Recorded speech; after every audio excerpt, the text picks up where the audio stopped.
सत श्री अकाल गाइस, क्या हाल चाल है। मेरा नाम है लल सिंह और आप देख रहे हैं अपना यूट्यूब चैनल नेशन फर्स्ट। तो भाई लोगों, जो मैं आज आपके लिए वीडियो लेके आया हूँ हिंदुस्तान स्पेशल की। लिंक मैंने डिस्क्रिप्शन में दे दिया है। हिंदुस्तान स्पेशल को जाके सब्सक्राइब कीजिए, उनको सपोर्ट कीजिए। और जो इन्होंने टाइटल दिया हो वो दिया हुआ है हिंदी में संदेश देख पाक को लगी मिर्ची, ठीक है, तुम्हारा बाप है, कंपैरिजन ना करो। तो ये ऐसा टाइटल दिया हुआ है। तो चलिए मिलके वीडियो देखते हैं कि हिंदी में संदेश क्या दिया हुआ है, कैसे दिया हो, किसने दिया है। तो उसके ऊपर बात करेंगे, एंड में बात करेंगे कि ये बात क्या चल रही है। मैं आप लोगों से मेरी रिक्वेस्ट है, प्लीज़ पूरी वीडियो देखना, आपको बड़ा मजा आएगा। एंड में मैं इस पर अपने व्यू पॉइंट दूंगा और आपके व्यू पॉइंट मैं कमेंट्स में देखूंगा कि आप क्या सोचते हो। चलिए वीडियो देखते हैं, वीडियो के एंड में बात करते हैं। So let's start the video.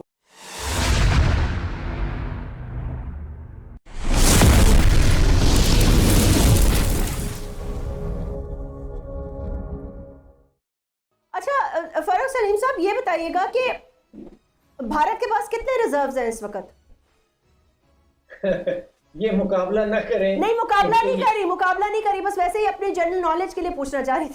Taliban हुकूमत ने इजहार गम किया है, ट्वीट की है हिंदी में इंडिया को। और ऐसा पहली बार हुआ है कि तालिबान हुकूमत ने हिंदी में इंडिया के साथ इजहार गम किया है। देखिए, भारत के पास कोई $650 अरब के फॉरेन एक्सचेंज रिजर्व्स हैं इस वक्त। तो 2014 में जब मोदी गवर्नमेंट में आए उस वक्त इंडिया का जीडीपी था $1.3 ट्रिलियन, जो 2022 में बढ़ के हो चुका है $3.1 ट्रिलियन। 3.1 ट्रिलियन ही है, पूर्की 3.7 ट्रिलियन तक पहुंच चुका है, ठीक है। यानी कि उसने इकोनॉमी को डबल से भी ज्यादा ग्रो कर दिया है। This is absolutely amazing. दुनिया इस मैसेज को कैसे लेगी? पाकिस्तान को इसके क्या कोई कॉन्सिक्वेंसेस भुगतना पड़ सकते हैं? ये भी तो देखें ना फरूख सलीम साहब कि इंडिया में एक पॉलिटिकल डेमोक्रेटिक प्रोसेस जो है वो कॉन्स्टेंटली चलता जा रहा है। हालांकि आई थिंक कोविड ने उनको बहुत बुरी तरह हिट किया, बट उसके बावजूद भी प्रोसेस एक चलता जा रहा है। मतलब एक ऐसे इंतशार की सिचुएशन तो नहीं है ना। अगर आप ये देखें 2014 के बाद से आईएमएफ के साथ लोन डील फाइनल हो नहीं रही है, तो इंडिया जो है वो हमारे से ज्यादा अफगानिस्तान के साथ उसके रिलेशंस बेहतर हैं, तालिबान की जो भी नई गवर्नमेंट आई है। तो क्या इसकी कॉन्सिक्वेंसेस देख रहे हैं? क्या फवायद है, क्या नुकसानात हैं? हेलो फ्रेंड्स, जय हिंद। हिंदुस्तान स्पेशल में आपका स्वागत है। दोस्तों, उड़ीसा में हुई भीषण रेल दुर्घटना पर दुनिया भर के नेता शोक जता रहे हैं। पड़ोसी मुल्क अफगानिस्तान के विदेश मंत्रालय ने भी दुख व्यक्त किया है। अफगान मंत्रालय की ओर से यह संदेश हिंदी में दिया गया। अफगानिस्तान के विदेश मंत्रालय ने कहा, हमें यह जानकर बड़ा दुख हुआ है कि हिंदुस्तान में हुए भीषण ट्रेन हादसे में सैकड़ों लोगों की जानें गई हैं। हम जान गंवाने वालों के परिवारों के प्रति संवेदना जताते हैं और घायल यात्रियों को जल्द ठीक होने की कामना करते हैं। बता दें कि अफगानिस्तान में तालिबान की सत्ता है। यह बयान तालिबान हुकूमत का ही है। अब पाकिस्तानी मीडिया भारत को हिंदी में भेजे गए संदेश से सख्ते में है और ये चर्चा कर रहा है कि अफगानिस्तान की नजदीकियां भारत के साथ बहुत तेजी से बढ़ रही हैं। दूसरी तरफ पाकिस्तानी मीडिया ये चर्चा कर रहा है कि भारत के फॉरेन रिजर्व कितने हैं। पाकिस्तानी मीडिया भारत के फॉरेन रिजर्व को देख सकते में है और ये चर्चा कर रहा है कि भारत जैसी पॉलिटिकल स्टेबिलिटी की हम तमन्ना करते हैं। अच्छा फरूख सलीम साहब, ये बताइएगा कि भारत के पास कितने रिजर्व्स हैं इस वक्त? ये मुकाबला ना करें। नहीं, मुकाबला नहीं करी, बस वैसे ही अपनी जनरल नॉलेज के लिए पूछना चाह रही थी। देखिए, भारत के पास कोई $650 अरब के फॉरेन एक्सचेंज रिजर्व्स हैं इस वक्त। ये सबक हम नहीं सीख पा रहे हैं। हम अभी भी इस इल्यूजन में रहते हैं कि हम शायद अपने सेंट्रल बैंक से कुछ डॉलर्स उठा के मार्केट में इंटरवीन करेंगे और मसनूई तरीके से रुपए को मजबूत कर लेंगे। तो हम सबक नहीं सीख पा रहे हैं। लेकिन आप ये भी तो देखें ना फरूख सलीम साहब कि इंडिया में एक पॉलिटिकल डेमोक्रेटिक प्रोसेस जो है वो कॉन्स्टेंटली चलता जा रहा है। हालांकि आई थिंक कोविड ने उनको बहुत बुरी तरह हिट किया, बट उसके बावजूद भी जो पॉलिटिकल, और चले उसका एग्जांपल, उसके अलावा आप हमारे इर्द गिर्द कितने और ममालिक के नेबर्स हैं, आप देख लें। एक पॉलिटिकल प्रोसेस, डेमोक्रेटिकली प्रोसेस एक चलता जा रहा है। मतलब एक ऐसे इंतशार की सिचुएशन तो नहीं है ना। अगर आप ये देखें 2014 के बाद से मुझे ऐसे लग रहा है पाकिस्तान में नॉन स्टॉप एक वॉल्केनिक पॉलिटिकल एक्टिविटी हो रही थी जो वाकई बहुत डिसरप्ट कर रही थी पाकिस्तान की मईशत को। I mean nobody wants to invest, क्योंकि पता ही नहीं है जी कल क्या होगा, अच्छा परसों क्या होगा, अच्छा जी रात को क्या हो जाएगा, सुबह क्या हो जाएगा। तो आप कैसे कह सकते हैं कंडूसिव एनवायरनमेंट होगी और लोग बड़ी खुश आइन तरीके से अपनी मईशत को या अपने कारोबारों को चलाएंगे? जी आप दुरुस्त कह रही हैं। मेरा ख्याल है वही पॉइंट आप रिएट्रेट कर रही हैं जो मैंने पहले जिसका इजहार किया कि मुझे महसूस ये हो रहा है कि वो सियासी अदम इस्तेहकाम जो हमने पिछले साल में देखा है या उससे भी लंबे अरसे में देखा है, उसमें कुछ कमी होती नजर आ रही है। और ख़ास तौर पे उस पार्टी की जो काबिलियत है, जो कैपेसिटी है इंतशार फैलाने की, वो बहुत कम होती हुई नजर आ रही है। अच्छा मुझे ये बताइएगा फारूक सलीम साहब, आपको लगता है आपने कहा जो नया आने वाला साल होगा, अभी मैं ये भी सुन रही थी कि हुकूमत ने ये कहा है कि जी हम अपने सारा बजट के अंदर जो जो हमने एडजस्टमेंट्स करनी है, जिस तरह भी पेश करने हैं हम उसको IMF के सामने रख देंगे। इफ इट्स एक्सेप्टेबल चले, अगर नहीं होता तो then the new government has to come in and they have to restart the negotiation. ऐसा होगा फ्रॉम पॉइंट 1, तो वो तो बहुत ही ज्यादा और मुश्किल होगी। जी आई थिंक इसका कोई यकीनी जवाब इस वक्त नहीं दिया जा सकता। ये वाला पैकेज तो मेरा ख्याल है कि इस हुकूमत ने इसको अलविदा कह दिया है, इसको गुड बाय कह दिया है। वो पुराना जो 2019 में पैकेज नेगोशिएट किया गया था उसमें वापस जा नहीं रही। अब बात इस चीज की है कि अगले माली साल मेरे ज़हन में कोई मुतबादिल नहीं है। There is absolutely no alternative to IMF। अब वो नया पैकेज जो है वो कौन निगोशिएट करता है? क्या वो केयर टेकर गवर्नमेंट करेगी या वो किसी और किस्म की गवर्नमेंट करेगी? क्या इलेक्शन के बाद जो हुकूमत आएगी वो उसको निगोशिएट करेगी? और अगर निगोशिएट करेगी तो फिर वो इतनी सख्त शराइत जो हैं उन पे अमल कौन सी हुकूमत करेगी? तो ये गैर यकीनियां जो है ये only time will answer them I think. और आज हम जिस टॉपिक पर बात करने वाले हैं वो अनफॉर्चुनेटली अभी कुछ ही देर पहले इंडिया में ट्रेन एक्सीडेंट हुआ है। बहुत बुरा हादसा हुआ है, बहुत सैड न्यूज़ है और उसी से रिलेटेड एक खबर सामने आ रही है कि अफगानिस्तान तालिबान हुकूमत ने इजहार गम किया है, ट्वीट की है हिंदी में इंडिया को। और ऐसा पहली बार हुआ है कि तालिबान हुकूमत ने हिंदी में इंडिया के साथ इजहार गम किया है। इसके बारे में मैम आप क्या कहना चाहेंगे? मैंने भी देखा और इससे बड़ा गम हो गया है कि इंडिया में ऐसा हो गया। ये पहली बार तालिबान ने आई डोंट नो क्या सोचकर और क्या इनके इसके पीछे क्या राज है कि ऑल ऑफ अ सडन ये इतना ज्यादा फ्रेंडली होने की कोशिश जो की है, फर्स्ट टाइम इजहार किया है कि उनको बहुत फील हो गया है। तालिबान के बारे में पूछूं, अफगानिस्तान के बारे में पूछूं तो आप मतलब इस बात के पीछे की क्या गहराई है, क्या डिटेल है कि अफगानिस्तान के तालिबान हुकूमत जो है वो किसी की सगी नहीं हो सकती? इसके पीछे की क्या डिटेल्स है मैम?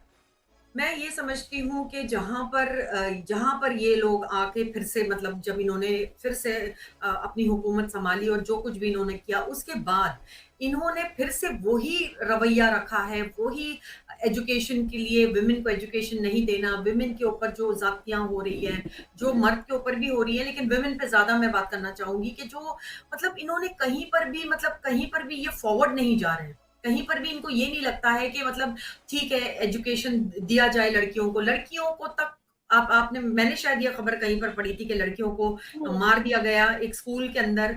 शायद यही खबर थी निम्रा, आई डोंट रिमेम्बर, लेकिन शायद यही थी कि लड़कियां जहां पर पढ़ने जा रही है उनको मारा जाता है। उनको पहली बात तो उनको एजुकेशन बैन की है, विमेन एजुकेशन बैन की है। तो क्यों बैन करते हैं और विमेन क्यों नहीं काम कर सकती है? मतलब इतना ज्यादा पाबंदी, इतनी ज्यादा, मतलब ये कहीं पर भी they are not a great regime.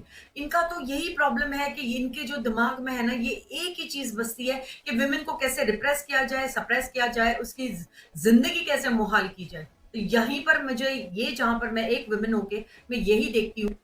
चलिए यहाँ पे होगी वीडियो खत्म। आप लोगों ने सुन लिया। मैं लास्ट वाली लेडी से बात करते हैं, जो लास्ट वाली बोल रही थी पाकिस्तानी लेडी, उस पर बात कर लेते हैं। वो कह रही थी कि उसका यार उनका वो शरिया लॉ के हिसाब से चला जाता है। तुम्हारे जो लॉ है, तुम्हारा जो रिलीजन है वो विमेन को देता ही नहीं है प्रायोरिटी। आप अपने वो रिलीजन के हिसाब से चल रहे हैं, ठीक है, जो शरिया लॉ है उसके हिसाब से चल रहे हैं। तो तुम लोगों को इसमें क्या तकलीफ हो रही है? उनका देश है, वो क्या करते हैं। तुम अपना मुल्क संभालो ना पुरखियो। तुम्हारी यही आदत है। हिंदुस्तान में भी पंगे लेने हैं, उसमें भी लेने हैं, ठीक है। हाँ चाइना में भौंको ना जाके। चाइना में भौंको, विमेन विमेन लगा रखी है, क्या विमेन लगा रखी है तुम्हारी, तो जो विमेन है उनको तो जेल में डाल डाल के पता नहीं कैसी कैसी खबरें आ रही हैं। अपना विमेन का देखो ना, दूसरे की विमेन का मत सोचो। और जो ट्रिलियन बिलियन की बात कर रहे हैं ये पोर्की ना बैठ के ऐसे ही ना, इंडिया के ये बिलियन हो गए, इंडिया के उतने बिलियन हो गए, इंडिया की इकोनॉमी इतनी पहुंच गई है। और भाई हमारी मेहनत है, ठीक है पोर्कियो, तुम लोगों को क्या लेना देना। और बात रही बाकी हत्याम, वो जो हादसा हुआ है हमारा, उस पर मैं अपनी कंडोलेंस पेश कर चुका हूँ। आप लोगों को बहुत दुख हुआ है, दुनिया को दुख कैसे हुआ मेरे को नहीं पता, लेकिन हमें, हमारे हिंदुस्तानी भाई थे, हमें तो दुख होता ही है सर, हमें तो दिल से दुख होता है। तो जो उन्होंने ये कह रहे थे कि उन्होंने कैसे वो डाल दिया, जो पाकिस्तानी कह रहे हैं कि क्या कहते हैं हिंदी में उन्होंने डाल दिया। भाई उनकी अपनी मर्जी, ठीक है, वो इंडिया के साथ करना चाहते हैं, मिलना चाहते हैं, बात करना चाहते हैं, वो इंडिया को अच्छा समझते हैं। तो हमें, मैं एक बात बताता हूँ भाई, देखो मेरे को गलत मत समझना, लेकिन मेरी सोच है, मेरे अपने व्यू पॉइंट है। देखो हम चाइना के जो इंटरनल इंटरफेयर है ना, हमें आदत नहीं है। चाइना क्या हो, हमें तो पाकिस्तान के इंटरनल अफेयर होते हैं, उसमें नहीं हम दखलंदाजी करते कि ऐसा होना चाहिए, हमें क्या लेना देना, तुम जैसा मर्जी है, तुम्हारा मुल्क है, मरो कटो खपो जो मर्जी करो, ठीक है। अब अगर किसी के साथ हमारी बातचीत होती है तो हम उसको एज ए दोस्ती के नाते बातों बातों में बोल देते हैं कि यार ऐसा थोड़ा सा कर लो तो आपकी और इमेज सुधर जाएगी दुनिया में, या ऐसा कर लो। वो तब होते हैं जब आपके बेटर रिलेशन होते हैं किसी के साथ, आप बैठते उठते हो किसी के साथ, ठीक है। तो जो उन्होंने किया है, ठीक है, अफगानिस्तानियों ने जो कंडोलेंस पेश किया, ये पोर्कियों ने तो वो भी नहीं की। पोर्कियों ने वो कंडोलेंस मैंने देखी नहीं है अभी तक ऑफिशियली, इनकी कंडोलेंस अगर हुई तो मेरे को कमेंट में बता देना। लेकिन मैंने इनका तरफ से कोई फॉरेन से या फिर इनकी गवर्नमेंट की तरफ से कुछ नहीं आया कि बहुत बड़ा हो गया जी, हमें बहुत ज़्यादा दुख है, किसी ने दुख दख कुछ नहीं लिखा, ठीक है। अगर तो मेरी एक और, मुझे जो खबर की नॉलेज है, हो सकता है माइट में I will be wrong, but ये खबर है कि जो हिंदुस्तानी गवर्नमेंट है ना, वो थोड़ा सा रिलेशन कर रही है, आगे आगे बेबी स्टेप ले रही है कि जो अफगानिस्तान की जो तालिबान गवर्नमेंट है उसके साथ चलने की कोशिश कर रही है, ठीक है। वो सही होंगे, जैसे ये तो कह देते हैं ना कि वो गद्दार हैं, ये हम नहीं बोलते, क्योंकि तालिबान जो उनको भड़काया गया था हमारे यहाँ पे आने के लिए, जब जो भी पीछे हुआ था 1947-48 में हुआ था, जो भी हुआ था, ठीक है। तो वो हम अलग बात साइड करके अब के हमने तो अब के अपने देश के हिसाब से देखना है ना। अगर हमें तालिबान सही ढंग से हमारे साथ चलते हैं, हमारे साथ कोई खराबी नहीं करते, हम भी देखो, हमारी तो नेचर नहीं है कि उनके साथ कोई खराबी करें, ना हमें उनके कोई ज़मीन लेनी है, ना हमने उनसे कुछ छीना है। अगर वो प्रोजेक्ट करना चाहते हैं, तालिबान अब वहाँ पे है, अब हमने उनकी मदद करनी है, तो गवर्नमेंट के थ्रू ही कुछ ना कुछ किया जाएगा। इसलिए हमारी गवर्नमेंट भी थोड़ा थोड़ा उनके लीनियंट हो रही है। हम एक्सेप्ट नहीं कर रहे उनकी गवर्नमेंट, क्योंकि पूरी दुनिया नहीं कर रही।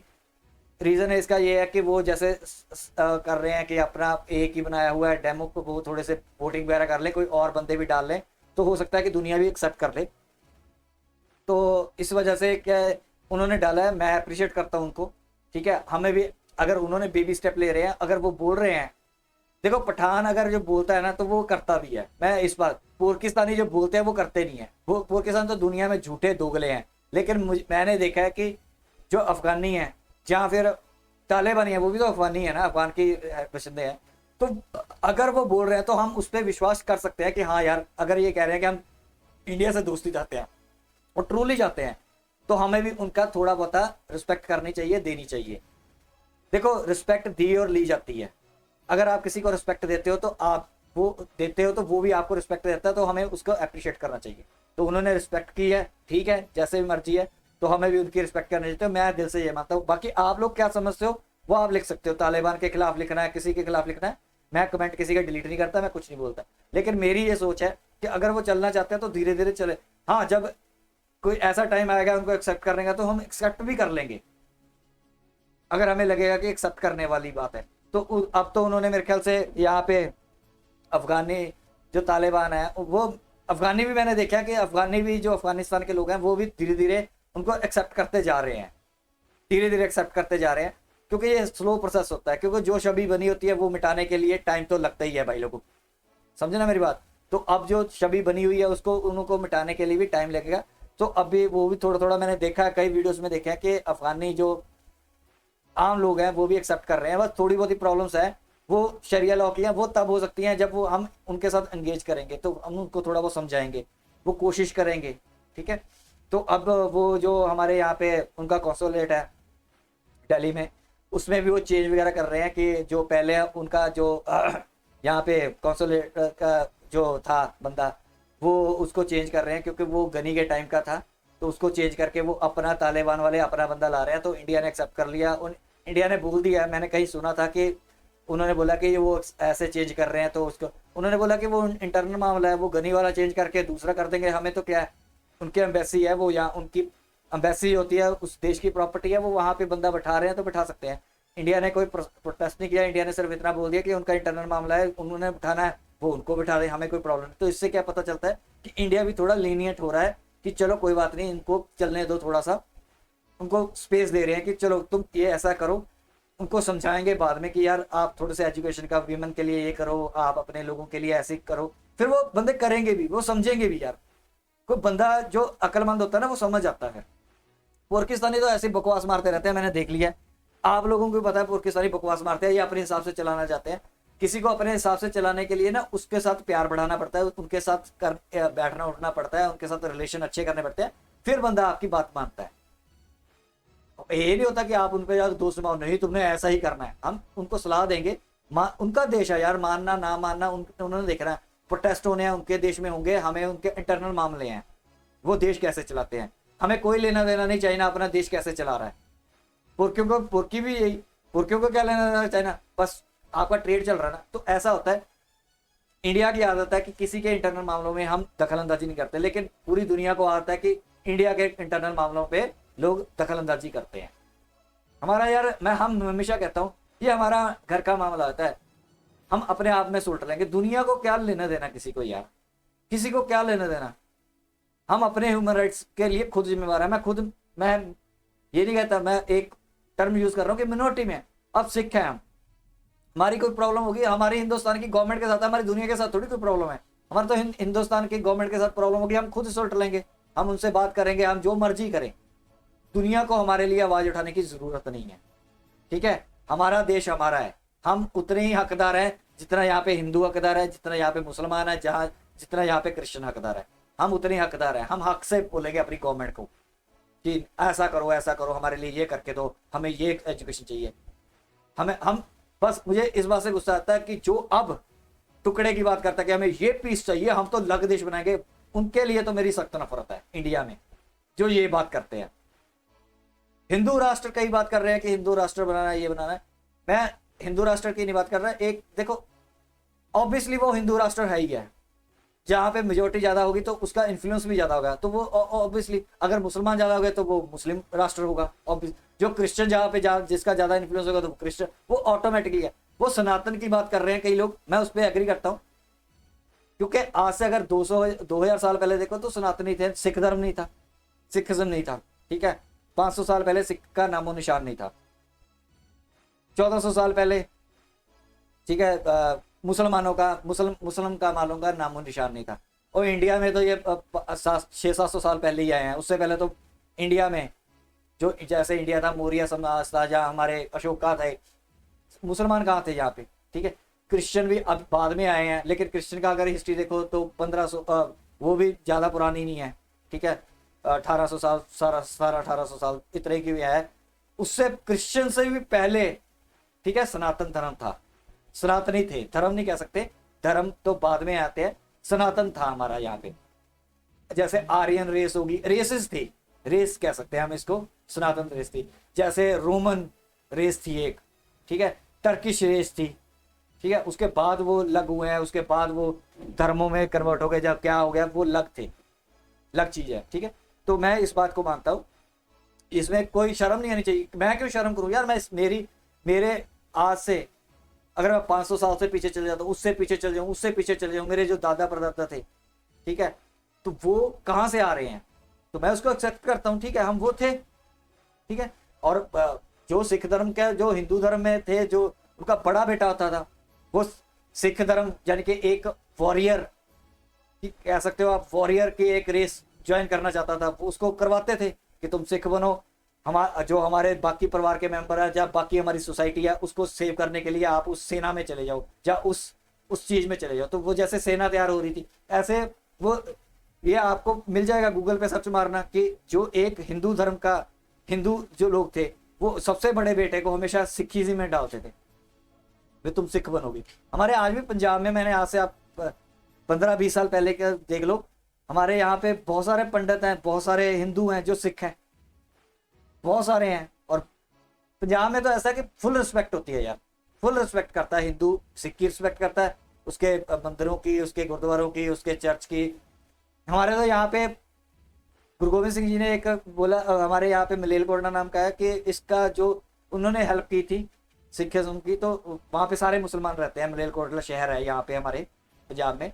तो वहाँ पे इतने रॉयट्स हुए थे जो 1947 के हुए थे, एक भी मुसलमान को वहाँ पे मारा नहीं गया, ना एक भी मुसलमान ने किसी हिंदू को या सिख को नहीं मारा। मलेरकोटला है, आप हिस्ट्री निकाल के देखना, मलेरकोटला लिख के गूगल पे सर्च मारना, आपको मलेरकोटला की हिस्ट्री पता चलेगी पंजाब में, मलेरकोटला लिखना, ठीक है।